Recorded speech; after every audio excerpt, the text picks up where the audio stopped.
नमस्कार दोस्तों, आज हम श्रावण मास महात्म का अध्याय 3 पढ़ेंगे।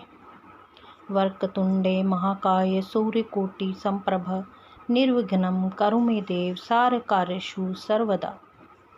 भगवान शंकर जी के शब्दों को सुनकर सनत कुमार जी बोले, हे भगवान, आपने व्रत समूह का उद्देश्य कहा। हे स्वामी, इससे मेरी तृप्ति नहीं हुई, अतः आपसे हाथ जोड़कर निवेदन है कि आप इसे विस्तार पूर्वक कहें।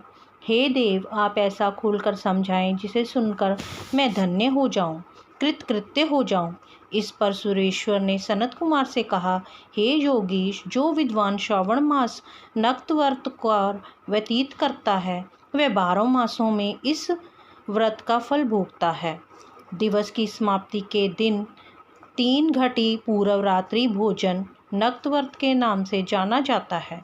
इस नक्त भोजन में सूर्यास्त के पहले 3 घंटे के समय को त्याग कर अवशिष्ट समय लिया है।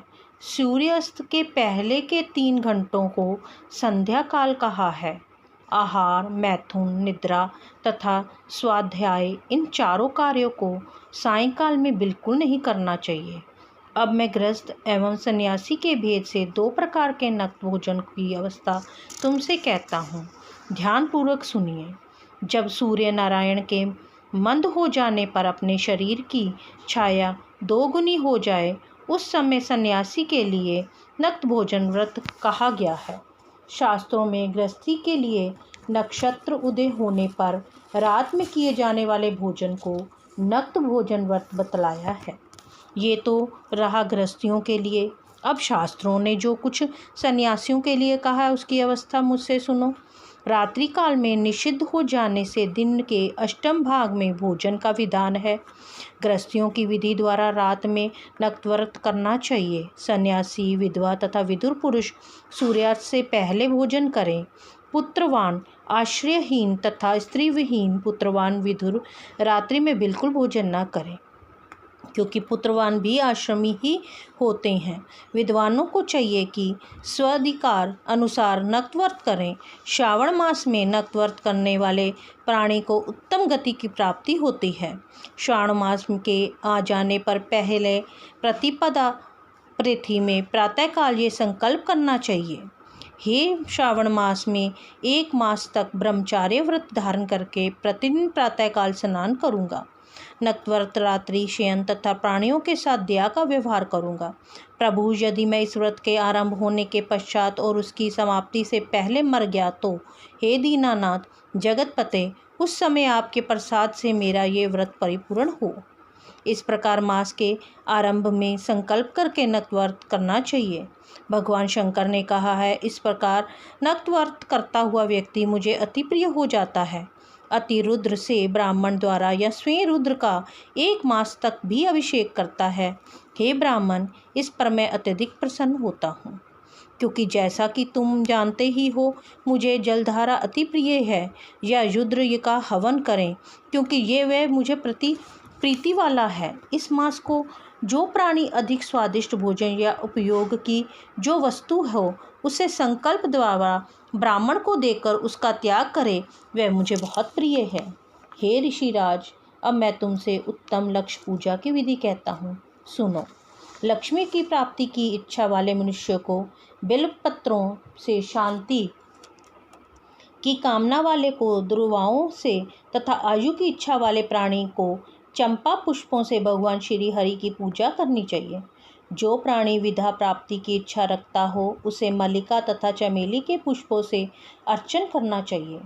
तुलसी दलों से भगवान सदाशिव और भगवान श्री विष्णु प्रसन्न होते हैं। जिस मनुष्य को पुत्र प्राप्ति की इच्छा हो उसे कटेरी के पुष्पों से पूजन करना चाहिए। दूध स्वपन जिसे दिखाई देते हैं उसे उनके नाश के लिए उत्तम धान्य से अर्चन करना चाहिए। देव के सामने रंग बल्ली, पद्म, स्वास्तिक और चक्र आदि बनाकर विभु का अर्चन करें। मनुष्य को संपूर्ण कामनाओं की सिद्धि के लिए सब पुष्पों से अर्चन करना चाहिए। यदि प्राणी लक्ष्मी पूजा करता है तो भगवान सदाशिव प्रसन्न हो जाते हैं। अंत में उद्यापन करना चाहिए। मंडप बनवाकर उसके तीसरे भाग में वेदी बनानी चाहिए। पुण्यहा वाचन करके आचार्य का वरण करना चाहिए।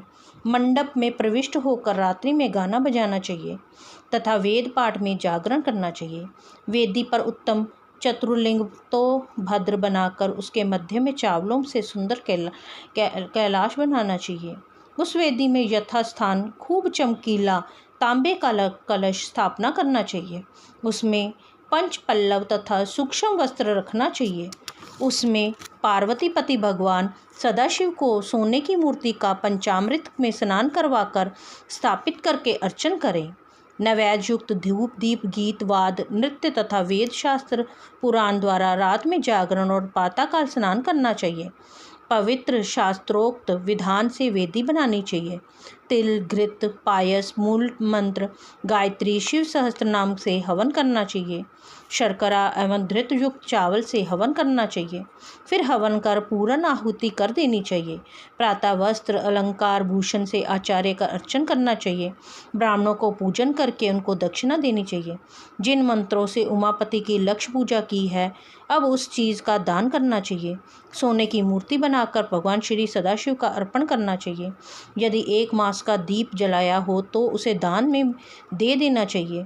संपूर्ण इच्छाओं की पूर्ति के लिए सोने की बत्ती चांदी का दीप बनाकर गोधृत से संयुक्त करना चाहिए। देवता से क्षमा प्रार्थना करने के बाद 100 ब्राह्मणों को भोजन कराना चाहिए। हे मुनिशेष, इस प्रकार जो मेरा पूजन करता है उस पर मैं अति प्रसन्न होता हूँ। यदि श्रावण मास में ये कार्य किए जाएं तो उनके करने से अनंत फल की प्राप्ति होती है। यदि इस मास में अपनी किसी प्यारी चीज़ का त्याग करके वह चीज़ मुझे अर्पण की जाती है तो तुम मुझसे उसका फल सुनो। इस लोक अथवा परलोक में वह वस्तु लाख गुना अधिक प्राप्त होती है। फल की इच्छा त्याग करने पर यह फल होता है। निष्काम करने पर उत्तम गति की प्राप्ति होती है। जो मेरा भक्त रुद्री पाठ करता है वह प्रति अक्षर करोड़ वर्ष तक रुद्रलोक में जाकर निवास करता है। पंचामृत के अभिषेक से मोक्ष प्राप्त करता है। अब श्रावण मास में भूमि पर सोने वाले को क्या फल मिलता है वह सुनो।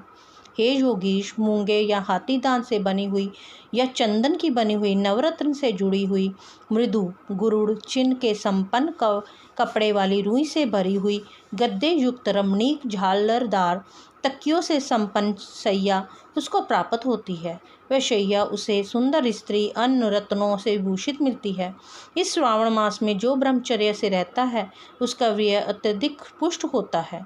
तेजस्विता बल शरीर दृढ़ता और धर्म कार्य में तमाम उपकारी वस्तुएं उसको सहज ही प्राप्त हो जाती हैं। उसे ब्रह्म की प्राप्ति हो जाती है। यही नहीं, निष्काम पूजन करने वाले को स्वर्ग में अप्सरा की प्राप्ति होती है। और जो इस मास में मौन व्रत धारण करता है वह श्रेष्ठ वक्ता हो जाता है। मौन व्रत दिन का हो चाहे रात का हो या भोजन के समय का हो, मौन व्रत में यदि प्राणी घंटा तथा पुस्तकें दान करे तो उसको सब शास्त्रों की जानकारी अपने आप प्राप्त हो जाती है। वह मौन व्रत के प्रभाव से बृहस्पति के तुल्य बुद्धि वाला हो जाता है। मौन व्रत वाले को किसी से झगड़ा बिल्कुल नहीं हो पाता।